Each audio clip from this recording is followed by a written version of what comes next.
So you're gonna get a little message there. Anyway, I'd like to welcome everybody there here and appreciate Bonnie being willing to do this on food security. And I just want to put in a little plug for next month. We're having an agent from North Dakota. She's doing a different one on food security.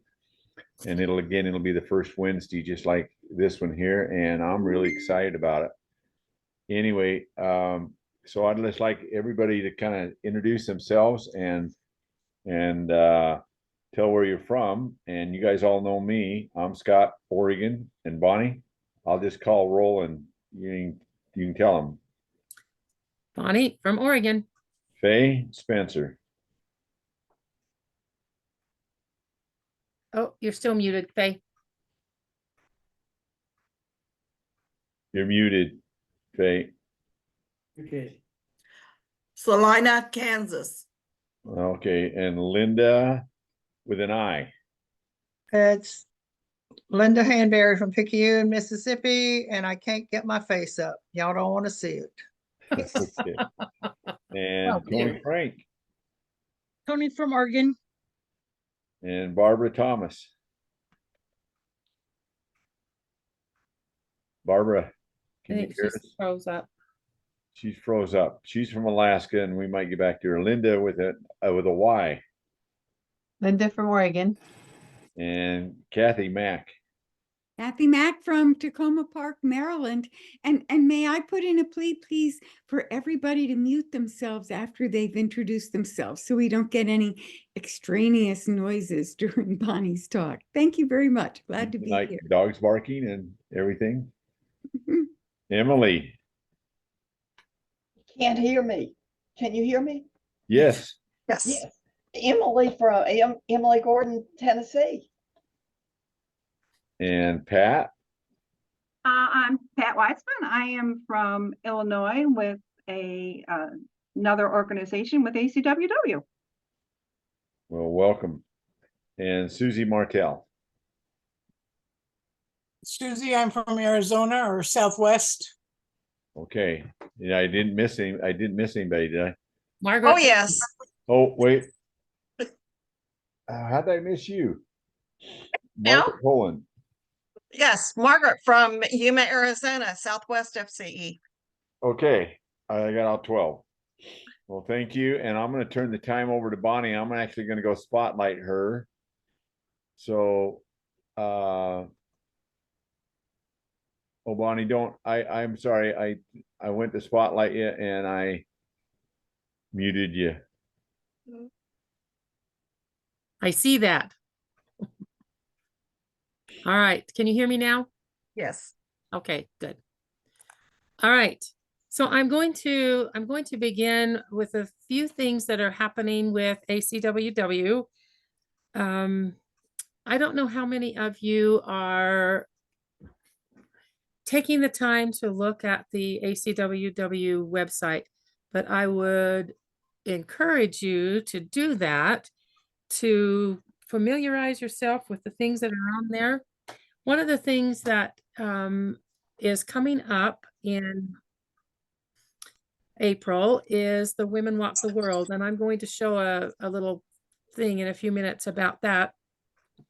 But also on the website, there's a really good report on one of the major projects that was just finished in Mongolia, the Saintus project, and that was dealing with domestic violence against Indigenous women. They had a really good turnout. Unfortunately, due to unforeseen problems, our two members of ACWW staff could not be to that. They had to do all of their presenting live stream, but the other participants, I think it was that Scotland sent police presenters for that. And there was also local presenters. And this was a project that was kind of come out of another project that was done with the herdswomen in Mongolia. There's a very, very successful project, and I think one that you would enjoy reading about. And it's got a lot of really good information on the ACWW website about it. If you look, when you first go on the website, a big screen pops up that's a picture of the attendees at the conference in Malaysia this last May, but it has the name of our new theme, which is sustainable growth for the future. And I think that each one of us, even in our own organizations, need to be thinking of things that we can do to sustain our organizations, whether it be as an ACWW member or whether it be a member of whatever society that we belong to. We need to be thinking about sustainable growth. This concerns me as a treasurer for Oregon because I see our numbers falling. It concerns me as a member of ACWW because I see individual memberships falling. It also concerns me because of the good work that all of our organizations do, whether we're home and community education, whether we're family and community education, whether ACWW societies. We do a lot of good work throughout the world. And when we start dwindling in membership, those of us who are doing work find that it's more difficult to do all the time. So I think it's important that each one of us do what we can to not only grow our membership our societies in membership, but that we also do what we can do to strengthen the organizations by spreading the word about the organizations. So I will start with a Women Walk the World right now.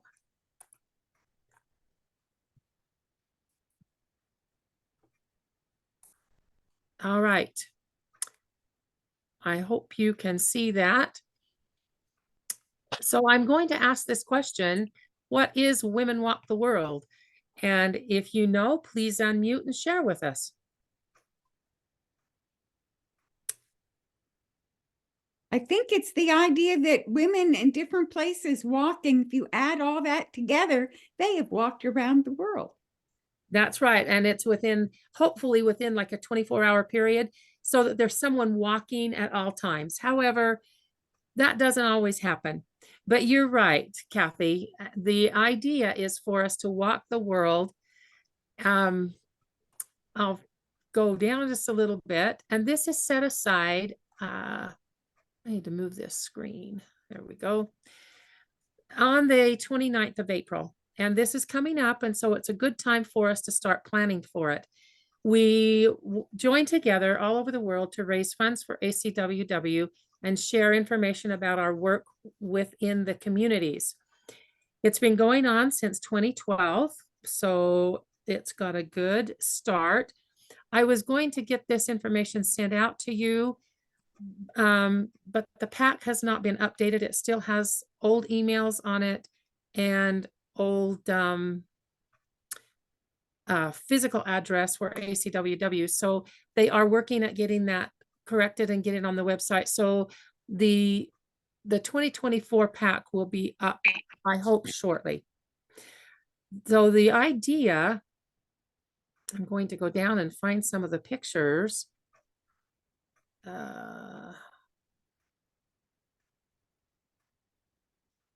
And Bonnie, I just want to mention I'll put a tab on the recorded version on the Oregon website when you get it to me. Yeah, when we get the new one, yes. Do they So work somebody for had a cause? question? Pardon? A cause? I'm sorry. Do they walk for a cause? Do they have a cause? Well, basically, it's to spread the word about ACWW and what projects they're doing, and also to earn money. You can pledge for so many donations. I know that Linda Nyseth and her group up in Amity they've done this every year, and they actually got their picture in the Country Women magazine one time for their walk. Has anybody ever pledged for miles? They might, Tony. I don't know. I think they just do it in different ways to encourage a little bit of fundraising. And the money that's fundraised for it will go into the Rural Woman in Action Fund. Right here, can you see my hand around a lady going around in a circle or not? Yes, we see that well. Yes. Okay. That is Aphrodita Roman, and she is the area president for Europe, and she's from Romania. These ladies down here are from Malaysia, and I don't know where the other ladies are from. It doesn't say. I just happen to know those ladies. All right, I want to go down a little bit further. This is a pledge sheet that you can fill out. So here's some ideas for starting walks. You want to do it, but you don't know where to start? Walk around your local park or green space, perhaps do it 9 times, 1 for each ACWW area. Organize a walk to your nearest farm and learn more about where your community's food comes from. Go on a walking tour guided by Indigenous rural people, learning about Indigenous culture and practice.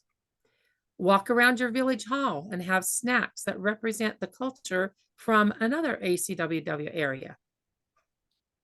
Walking by yourself, arrange a sponsorship for each step. Each step is a step towards improving the lives of rural women. Now, some people don't want to walk, so have a knit-a-thon using the ACWW colors. Partner with another ACWW society. If you can't walk, sponsor their walk through their fundraising page on the website. Pick an ACWW resolution, coordinate an activity that raises awareness.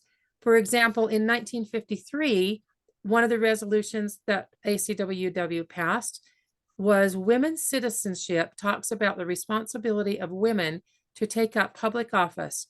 Perhaps investigate the history of women in public office in your village, town, or state, and then put together a presentation. If you're wanting a bigger challenge, perhaps you'd like to do a sponsored skydive, a hike, or a cycle. So any of those things can be done. Have any of you done the A Woman Walk the World besides Linda? Would you like to share what you've done? I could share something from Maryland. Good, please do, Kathy. We have a number of members who are not as mobile as they were when they were young, so we don't walk for distance, but we do at a meeting that's as close as possible to the designated date, walk around the parking lot and then pose for a photo that I think Jeannie Purich probably sends in. And we always do this, and we always collect a little money for ACWW. Fun. This is Pat here in Illinois. Yes. We've, in my organizations here in Illinois, we participated since the very beginning, since 2012. But again, some of the people have gotten older. So at our annual meeting in April, we always have a women walk around the world, and we actually move around the room or outside. There are other counties in the state, and some have gatherings in parks, some bring their pets, some go to nursing homes. They do various things in order to mark the day, and always have a collection device for money with them. Very good. That's some good ideas too. Linda? Bonnie, I should probably know, what are the ACWW colors? I should probably know that too. But I think I want to say blue and gold. Pat, do you know? The actual colors from before, blue and gold? I don't Or the know. logo? Are you talking about the logo? Oh, the logo is Oh, a dark green with White. white or the badge has gold on it or silver. So the Yeah, it dark does. green, It does, actually. I can go run and get it. We'll look at it. well, you know what? It was probably on that screen. I mean, on the older one, I have it. It was kind of a golden green. Yeah.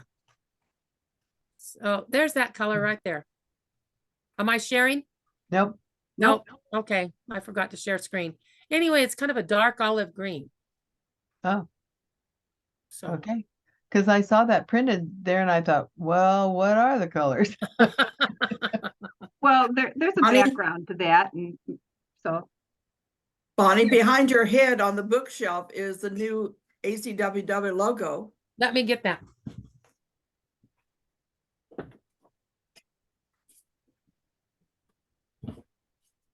You see it?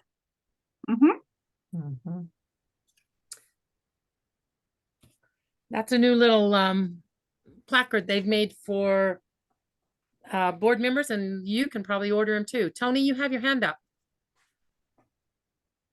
If we wanted to do that local, I think I could know some indigenous people to get hold of. I know some contacts, for something,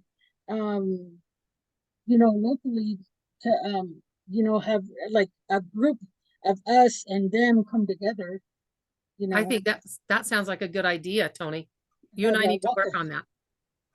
Yeah, well, I know the contacts. I just wouldn't know how to put it together. That would You and be I'll help. work on that. Mhm. Thank you. So I will tell you that I don't see anybody else's hands up that want to talk, but I will tell you that many years ago, well, I would say probably about 10 years ago, so I guess that's many, our county decided to do a walk down what we call the Link River Trail. And it's a beautiful walk. It starts at one park and it's a ways down to where it ends at another park. And we were lucky enough at that point. You've always heard that we're Klamath Falls. We don't actually have any falls like you'd think of, like you're thinking of Niagara Falls or something like that. We don't have that. But we had had a really wet winter that year. And as we were walking, I did get a video of our falls actually running. So that was kind of a fun trip for us that day. But here again, I'm with the rest of you. Our members are getting older. And now most of the members of our group could probably handle that Link River walk. But Tony, I like your idea. I think you and I need to investigate that further. Share some information. Good, thanks. Any other comments? Okay. So, again, just to encourage you to go to the ACWW website and take a look at everything. On one of the tabs, there is a drop-down menu, and I think it says it's our work, and drop down and it goes to member resources. And there is just a multitude of information on there that you can download and use as you're spreading information, or if you are if you're in need of something, the 16 days of activism pack that we just finished in November and December will be updated for next year, and that has to do with violence against women and children. Well, violence against people, basically. And it's geared more towards gender-based violence, but ACWW does an awful lot that works with, of course, because we are women, works more with women and trying to secure a better life for women and their families. So I'm back on the computer. So I can't get on the phone either. Once the internet's down, I can't get on. I can get phone calls, but I can't get on the internet. Margaret must have lost her feed. I don't know what she is. I'm not talking all Saturday today. I All right.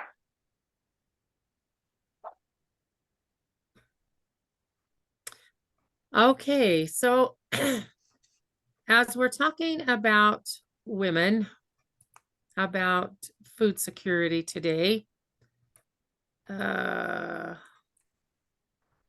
having a hard time. I'm having a hard time getting this to share again. Oh, there we go. Okay. All right. So I'm going to ask each of you what is your thought about food security? What is it and how does it affect the world that we live in? Any thoughts? Yeah. This is Pat in Hi, Pat. Illinois. Food security is knowing or always having a constant supply of food to eat, and it also kind of works with water too, in my estimation. Got to have water also. Yeah. For yourself and your family, and that not having to worry where your next meal is going to come from or what's going to happen next month or next year. And Exactly. there are too many people in the world that don't have it. You're right. You are right. There's a lot. So most of the information that I have come across through US government sites and also ACWW information, women disproportionately bear the burden of food insecurity. It affects every country on earth, and the gendered reality of food insecurity transcends borders. So it doesn't matter where you live. Women and children suffer the most when it comes to food insecurity. When times are tough, gender discrimination means women and girls may be the first to eat less, even as they work harder to secure food for their households. For pregnant and lactating women, inadequate food and poor nutrition imposes a risk of anemia, a leading cause of death during childbirth. Through ACWW policy, educational and development projects, we help rural women access and control productive resources to increase their income security and sustain a higher agriculture productivity. We use our advocacy opportunities to advance gender and climate smart agriculture policies, encouraging governments to engage, with Indigenous communities and their vast experience of sustainable land management and food production, and advocate for food sovereignty. Now, as I went to the ACWW website to download information about resolutions that have been passed about food security, there was one that was passed during the 2016-2019 triennium, and that was that food sovereignty, be it resolved that the ACWW accept food sovereignty as part of ACWW agriculture policy, and that the ACWW begin a campaign to bring awareness and understanding of food sovereignty to the organization and its members during the next triennium. And that has carried forward. That's something that they still work on. We have 3 main focuses for our projects now, and one of them is climate smart agriculture. And in this day and age, with the issues that we're having with climate change, it's wise that we all become more knowledgeable on plants that are going to do better as our climate changes. Now, in 2023, National FCE put forward a resolution that's addressing food waste. And it says, be it resolved that ACWW facilitates both action and advocacy on the issue of food waste, recognizing that food waste occurs throughout the global food supply chain, and that coordinated action is required to mitigate food loss and wastage at every stage. All right, close that.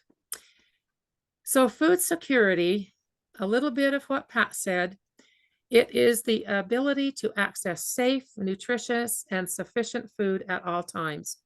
It means having access to plenty of food sources for a well-balanced diet to achieve a healthy life. It includes physical, social, and economic access to food supplies. Food security, unfortunately, is a pressing global problem. It affects billions around the globe. The most recent data from the Food and Agricultural Organization through the United Nations says that nearly 1 in 3 people don't have access to sufficient food supplies. Because of this, food security is a vital component of Goal 2 of the Sustainable Development Goals, which is zero hunger. When you read those statistics, 1 in 3 people face food insecurity, and in 2/3 of the world, women are more likely than men to struggle to eat daily. Food security results in better health outcomes. Good food strengthens the body, replenishes energy, and provides nutrients, contributing sustainability to overall health and well-being. Healthy diets help reduce the risk of malnutrition, heart disease, cancer, and other diseases.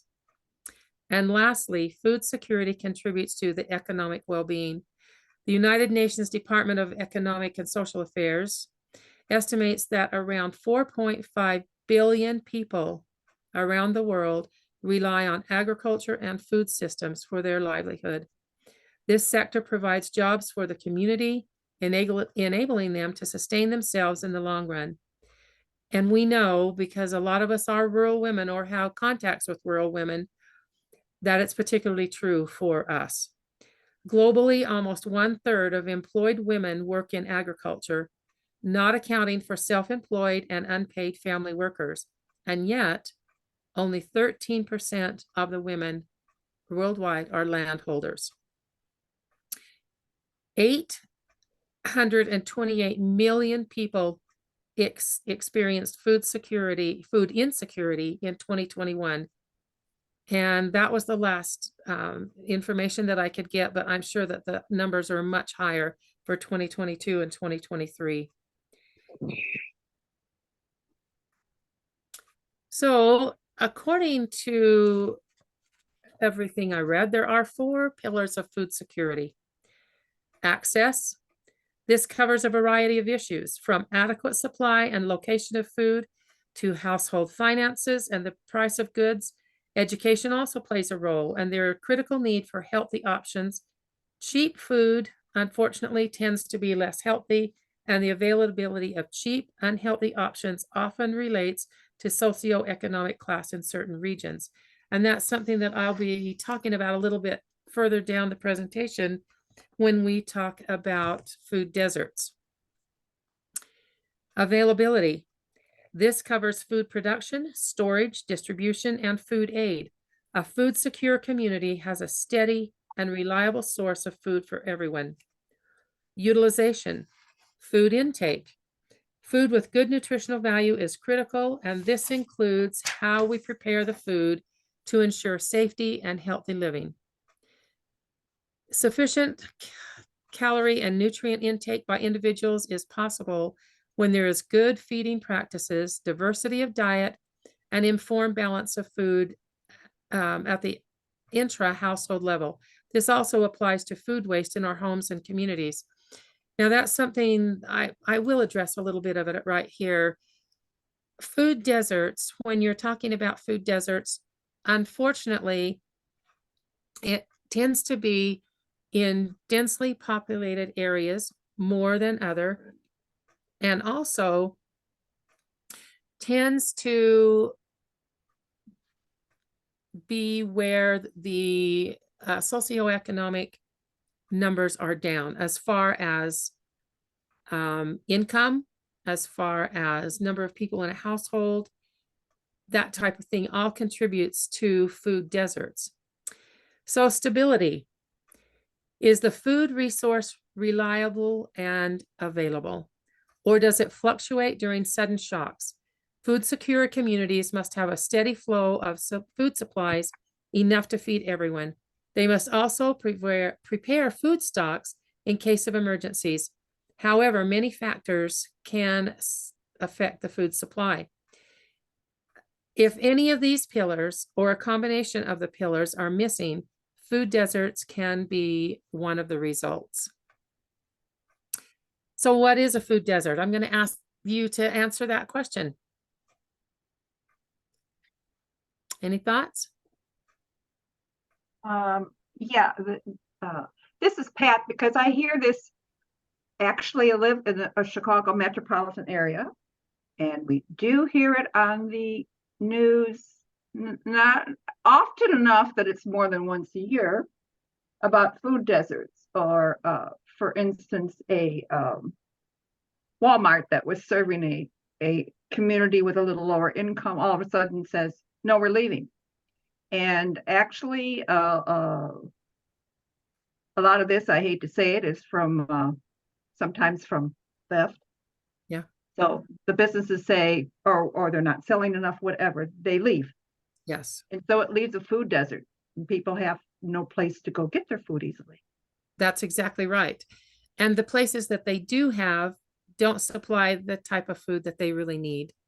Not the fresh stuff anyway. Yes, that's right. So what Pat's saying is very true. Food deserts are geographic areas where residents have few or no convenient options for securing affordable and healthy foods, especially fresh fruits and vegetables. Disproportionately found in high poverty areas, food deserts create extra everyday hurdles that can make it harder for kids and families and communities to grow healthy and strong. So where are they located? Generally, they are located in more common areas that have smaller populations. So what Pat was saying is true. The outskirts of the big cities, they don't have as high a population. They don't have enough population to keep some of the good options viable for the business owner. Higher rates of abandoned or vacant homes, and unfortunately, residents who have lower levels of education, lower incomes, and higher rates of unemployment. So there's a lot of ways that they identify what a food desert is. And researchers have said the access to food as measured by distance to a store or by the number of stores in an area. Household resources, including family income. And this is one I wouldn't have thought of, or vehicle availability. Neighborhood resources, such as the average income of the neighborhood and the availability of public transportation. So what are some of the Walmart, Dollar General. Yeah, and does Dollar General, I need to ask you that, Tony. Does Dollar General have fresh fruits and vegetables? Nope. And they target little family home stores and push them out, but and sell others home goods, making it seem like they're getting a deal, but they don't sell the real stuff that the people need, but they make them think that they're getting a good deal, and they push the family home stores out of business and make the people think that they're getting a good deal on the other stuff, and make the family owned stores shut down and force them out of business. Yeah. Well, and also most of the, go ahead. Yes. This is London, Mississippi. Our Dollar Generals are on every corner, and most of them do have fresh fruits and vegetables at a higher price. Well, but at least they're there, right? Right, yeah. Because most convenience stores do not sell fresh fruits and vegetables. You'll see a basket with some bananas or some apples or things like that. But most convenience markets that are located in places like this sell a lot of prepackaged non-nutritional food. I don't want to say it's lacking in total nutrition, but there is not the good nutrition that they need. So I think it's wise when those places do put in fresh fruits and vegetables. I think probably the higher price comes from the fact that they can't buy it in bulk enough to sell it cheap enough for us. But at least it's there and available, where in some areas it is not. So thanks, Linda. But they're pushing out the community they're pushing out the community family-owned businesses out, and they're pushing out the community and the community-owned businesses, and they're trying to push into corporations. That's what's bad about them. Well, and yeah. And unfortunately, that's what a lot of places do. A lot of businesses do. I will say that I'm really pleased. We had a Safeway that was downtown, and a lot of our people downtown don't have access to their own transportation. We do have a bus system, but they walk a lot, and they would walk to the Safeway store that was downtown, had a pharmacy, had good selection.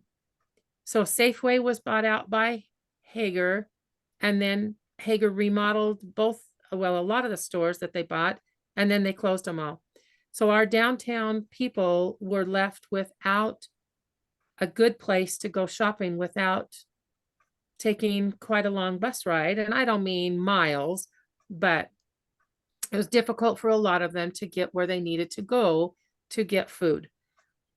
So another business has come in and opened it back up, a holiday market, and opened the pharmacy back up. And I think that type of thing, I hadn't thought about that, but when that store was not there, that downtown area did have a food desert, because that was the only grocery store in the downtown area.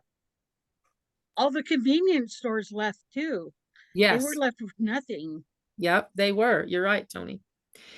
So there are, I think another issue to this is the food deserts, and what is available is the shipment that these stores are ordering from. That, say, we have small towns in Kansas that are, 45, 50 miles away from a big city. They may have one small mom and pop grocery store, but for them to order and get distribution, the semis coming in, those charges are higher rates than They what are. they would be to the cities. unfortunately, you're right about that.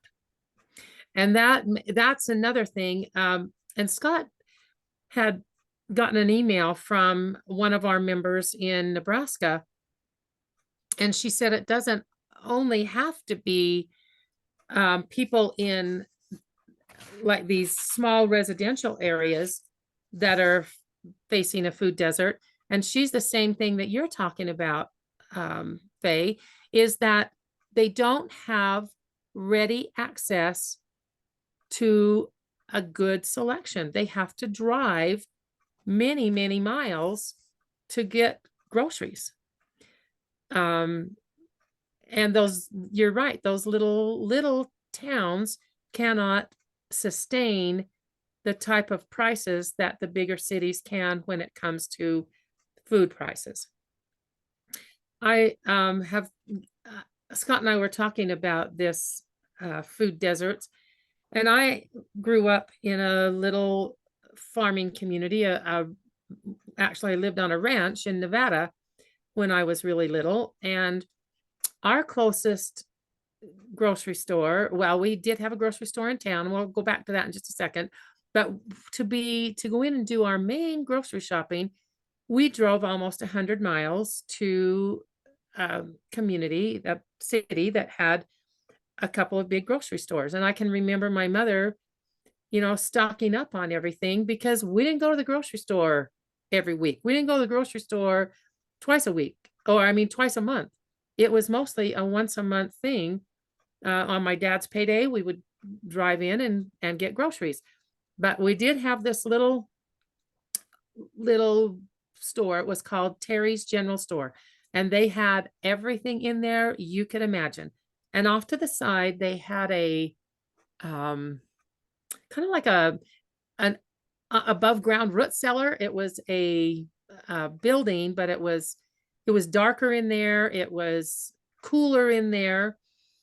And they did have fresh fruits and vegetables in there. Well, fruits and vegetables. I'm not going to say how fresh they are.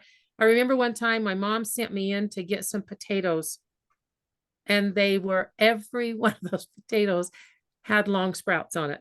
So we know they've been there for quite a while. But needless to say, at least they had something there that for the people that ran out. But because we were farmers, we usually had a good selection of food in storage from where, from the garden all the time anyway. And my mom did a lot of canning. So moving on, there are some solutions to food deserts. And one of them that I thought was quite ingenious, and they have done this in a city in Philadelphia, and another one, I believe, in Indiana, but I am not certain about that. They have established bus stop farmers markets.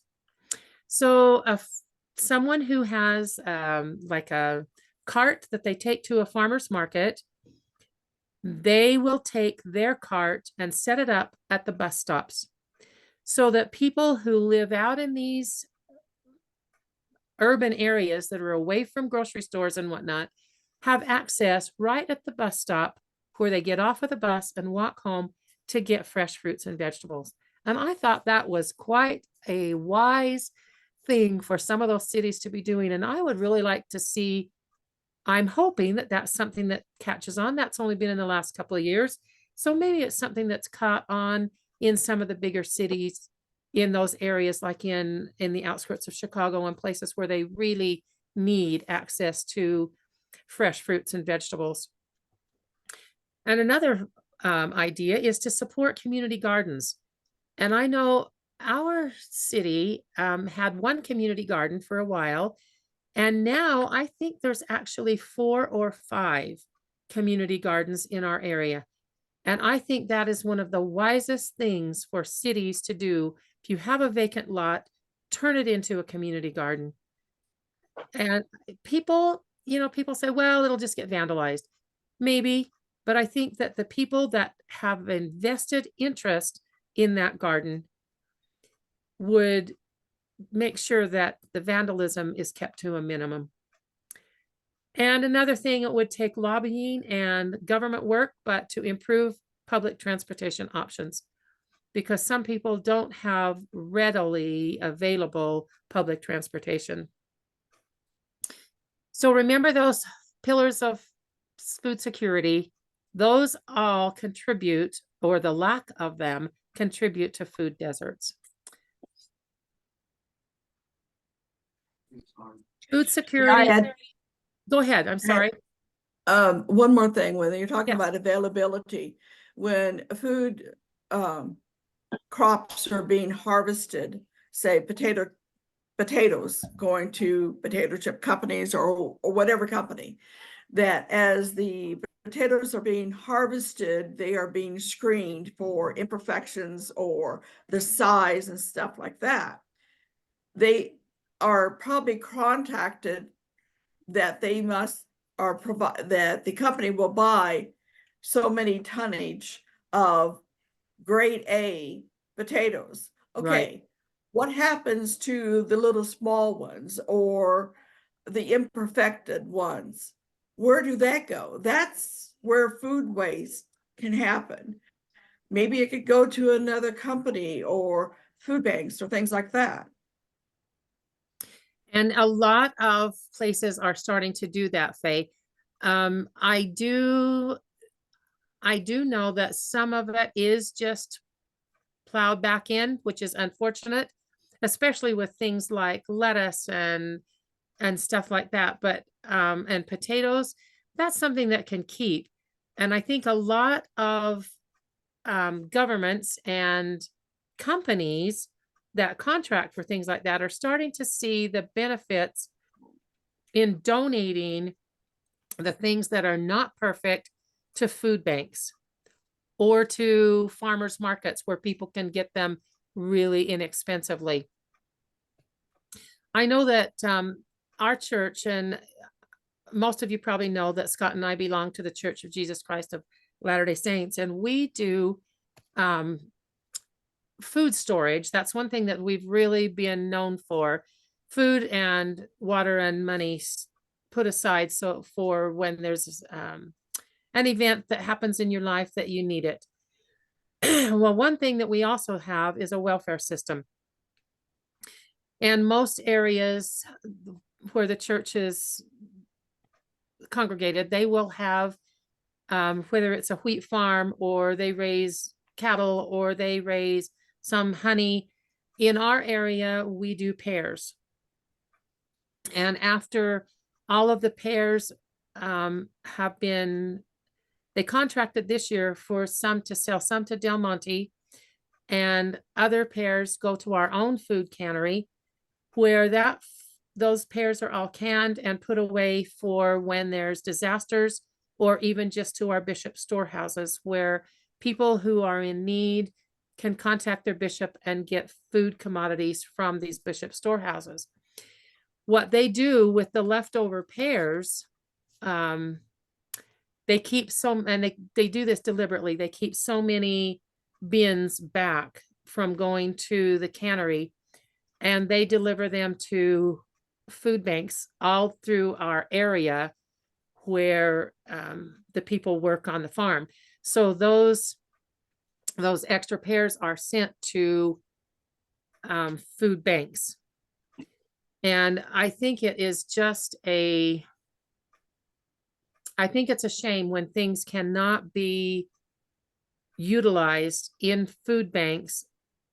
And I know they used to say you couldn't even take not expired, past the sell-by date on bread and stuff like that to the food banks. Governments have relaxed a lot of those regulations because of there being so much hunger and so much demand on food banks. So food banks are able to take a lot more blemished things, like you were talking about, Faye. You know, the potatoes that aren't perfect, they're tiny or whatever. Food banks can now get a lot more access to those. And I think that's something that's going to have to happen around the world a lot more for us to be able to feed our people. So thank you, Faye, for bringing that up.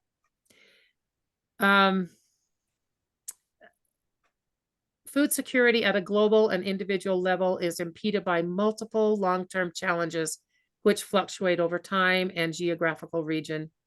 These factors worsen existing intersecting inequalities, further reducing women's equitable access to food. Each of these critical factors shows why we need genuine change in our systems and focus on more equitable controls over our food systems. So a lot of these we do not have control over or direct control over. Climate change, extreme weather events, drought, seasonal changes, reduce yield, growth, productivity, and availability of food supplies. Thus, food production systems need measures in order to adapt to climate change. And I know, and I kind of wish Margaret was still on here, because I know that her son works with the lettuce growers in Yuma. And I think that I think I heard her say that they are working at adapting lettuces to grow in different conditions. And that's something that's going to happen through all of our food chain to adapt to the climate change that we're in. We've had climate changes before. It's not a new thing, but we need to be more adaptable to it. Also, energy security. Agriculture requires intensive energy use. Therefore, accessible and affordable energy is required to strengthen agriculture food supply chains. It's also vital for the consumption of food. Conflict. From World War II to the ongoing conflict between Russia and the Ukraine, wars continue to harshly impact food production systems around the world. Now, Russia and Ukraine, these two countries, produce a quarter of the global wheat supply, making them the largest suppliers of grains around the world. Ukraine, for example, delivers 40% of wheat and corn to Africa and the Middle East. And because of the halt in grain supply, those regions face food shortages and price hikes. And that we're seeing the results of it too. Don't kid yourself.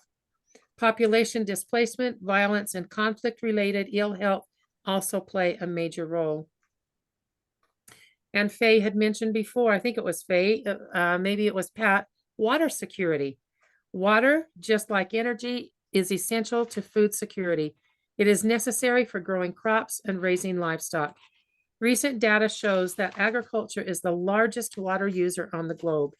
This sector consumes almost 70% of freshwater reserves for human use. Moreover, the United Nations estimates that by 2050, water consumption will increase significantly. Now, I do know of cities, and Scott, maybe you can address that just a little bit about the recycling of sewage water. Well, I mean, we even saw it on the news the other day that Las Vegas, they were recycling all of their water. And I think down in Los Angeles, we were watching one the other day. They've actually got approval and they've got the facilities now. They are recycling their sewer water back into the system, being thoroughly checked. But that's what we're going to have to start doing, those kind of things. We are. Yes, we are. Thank you. So again, women disproportionately bear the burden of food insecurity. It affects every country on the earth, and the gendered reality of food insecurity transcends borders. When times are tough, gender discrimination means women and girls may be the first to eat less, even as they work harder to secure food for their households. So now you know about food security. I need you to think about what you can do to help mitigate food insecurity. As the area president, I'm encouraging each ACWW society in the United States to work on a nationwide project that has a direct relationship to food insecurity. One of the 3 years, each of the 3 years of the coming triennial, I would suggest a focus. And beginning last May until this May, I've been focusing on food deserts. If you're getting my newsletters, you've seen information on food deserts in there. There's so much to do and much that can be done with this ACWW resolution. It doesn't have to be the things that I've suggested. There are things that each society, each individual can do that can help mitigate food insecurity. I just hope that you'll work on it, that you'll think about it, that you'll let it be at the forefront. I know National FCE has chosen food security as a 3-year program. And I know this is something that they are working on diligently to help the National Society and the state societies have information and projects that they can work on that can help our fellow man. So any thoughts have come to you about what you can do to help mitigate food insecurity?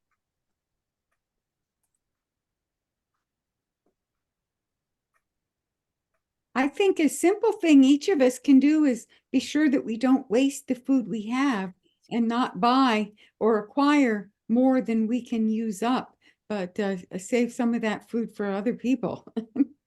That's a very simple thing, and it's not a huge global thing. Could I just mention something that's happening in our county? Yes, that I'm please. very happy about. We have a dwindling number of farms, but we also have some farms that have been in families for a very long time, and all the people there are older. They're not really able to farm it actively anymore. So there is a program called the Land Link that some of these, the acreage on these farms can be made available to people who would like to farm and but don't have the capital to acquire a farm. Maybe they just want a few acres. They would like to grow things that can be sold for enough money to make a living, flowers or specialty vegetables. And I'm very proud of this program called the Land Link program. That's a good idea, Kathy. Could I mention one other thing, going back Sure. to an earlier thing? In part of what you read, it mentioned about how the good nutrition and how that helps with economics, but it also helps with psychological health and with the ability of children to learn while they're in school. Not only are they not hungry, but their brains work better when they have good food. And I think that's terribly important. That helps to, education helps raise the level of so many aspects of life and a family's life. It does. All. Thank you. For all. For all. You're right, Tony. You're right. Kathy, I'd like to jump on some of that and make a few comments. Okay with you? Oh yes, I'm finished now. Okay, as far as the food waste, oh, it's bigger than you think. I mean, a few years ago in Illinois, we had pamphlets and trying to raise awareness on food waste and talking about using leftovers and things like that.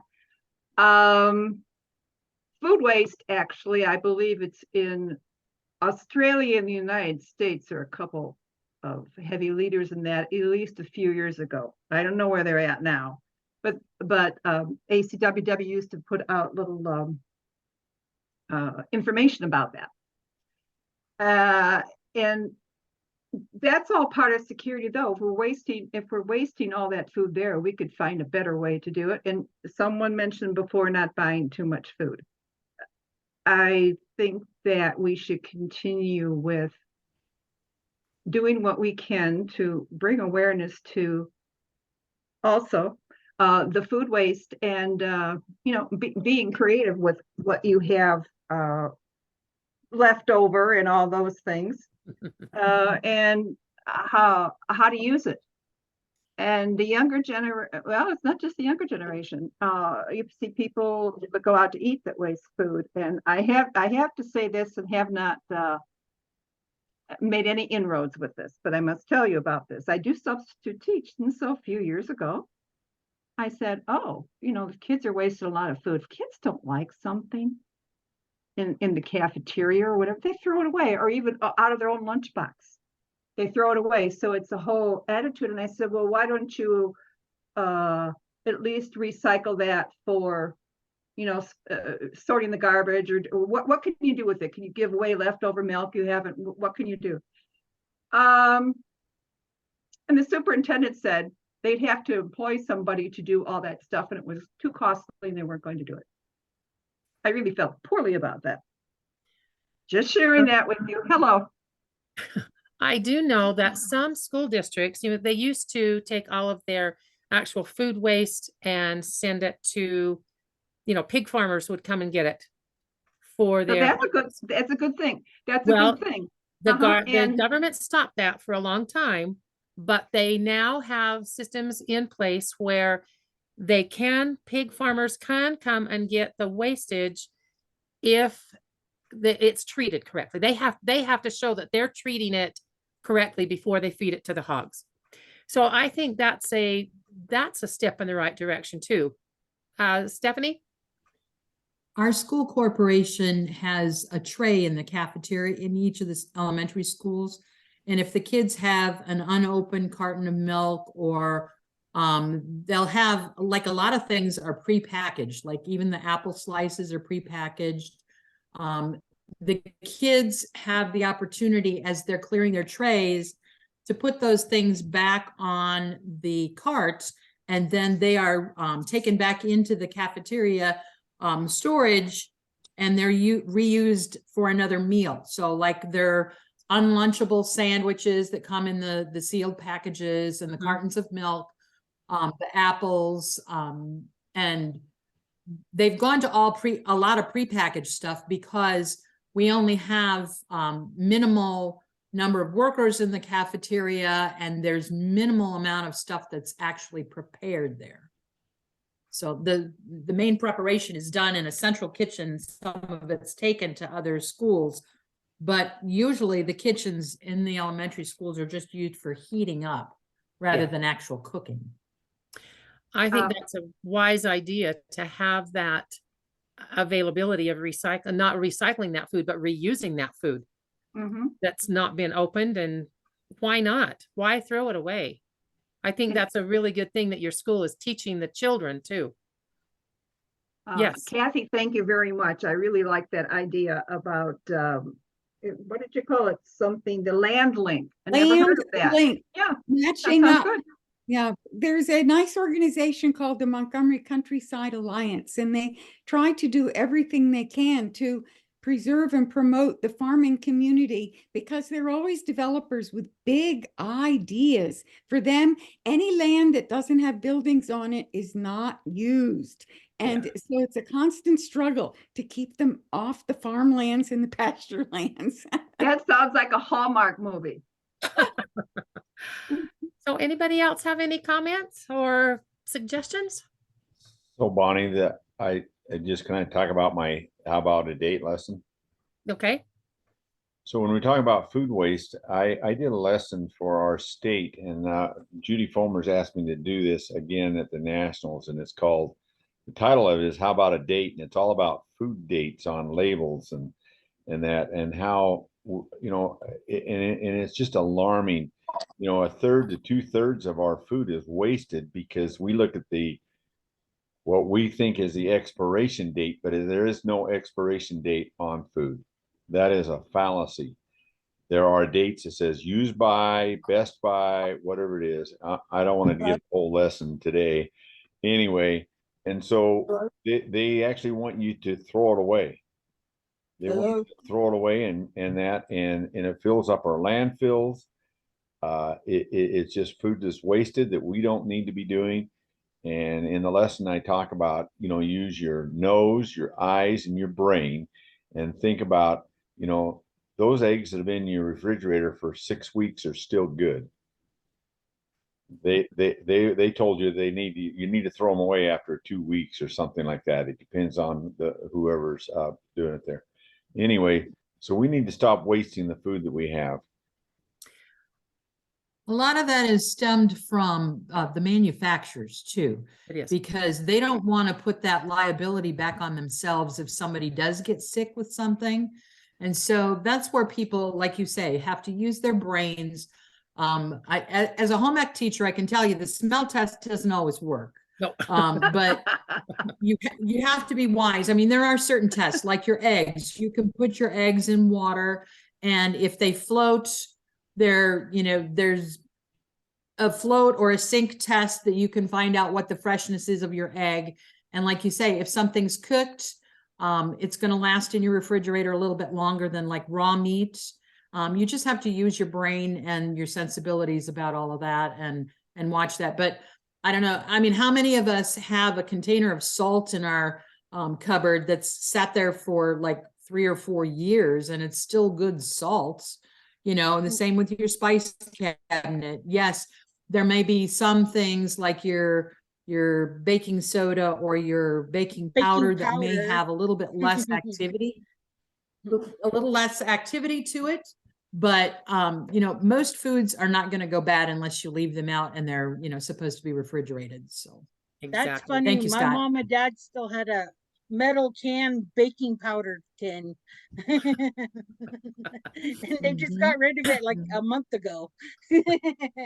I can Well, remember. I have a sister-in-law that teaches environmental health, and she is like major paranoid about anything. And we'll have a family dinner, and my brother will have to say to her, you know, after we've had a buffet and things have sat out, and you know, most of the time when we're serving, we'll be real conscious about potato salad and the things that are, you know, very easily spoiling, to put those things back in the refrigerator right away. But we'll leave like the rolls will still be sitting out, you know, and the veggie tray with the fresh vegetables that haven't been refrigerated to start with. They've just been sitting on the counter in the grocery store.